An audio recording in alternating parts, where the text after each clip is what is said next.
Machao wameshaanza kumchochea Chief Godlove aweze kumchukua Yami kulipa kisasi kwa Nandy baada ya msanii wake Baby Jojo kuweza kuchukuliwa. And of course kabisa akili ambayo Chief Godlove akiweza kufikiria na kuamini kwamba inaweza kumtengenezea training na kiki ya kikazi, basi ni kuweza kumchukua Yami. Of course kabisa ninaamini kwamba akifanya hivyo tayari kutakuwa na bifu la kikazi kati ya Yami pamoja na Baby Jojo. Kwa mwisho wa siku itakuwa pia ni kama sehemu nyingine ya battle kama ambavyo tunaona kwa Zuchu na Nandy, kwa pia itakuwa ni bifu lingine la kikazi kati ya Baby Jojo pamoja na Yami TZ. Sasa huu ni wakati pia wa Chief Godlove kwa kuwa pesa anazo na amekuwa akijisifia kwamba yeye ni tajiri, manake ni kuingia makubaliano na kuzungumza na mtoto Yami, na kwa dalili na taarifa za machawa baada ya kuonekana kwamba tayari taarifa zimeshamfikia bwana mkubwa na ameshaanza kushauriwa kwamba inabidi amsaini Yami ili mali pia watengeneze ushindani wa kibiashara.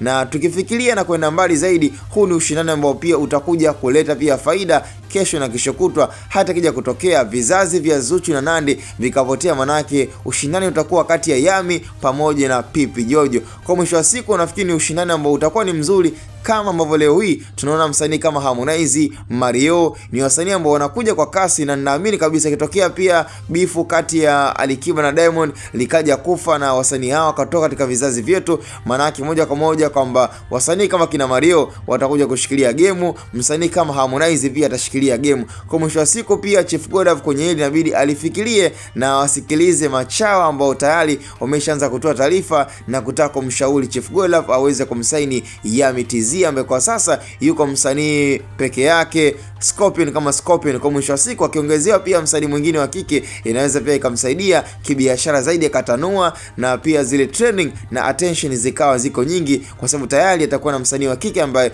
pia ana attention, kama ambavyo kwa sasa tunajua Baby Jojo kwenye lebu ya Nandy itakuwa kidogo imechangamka zaidi.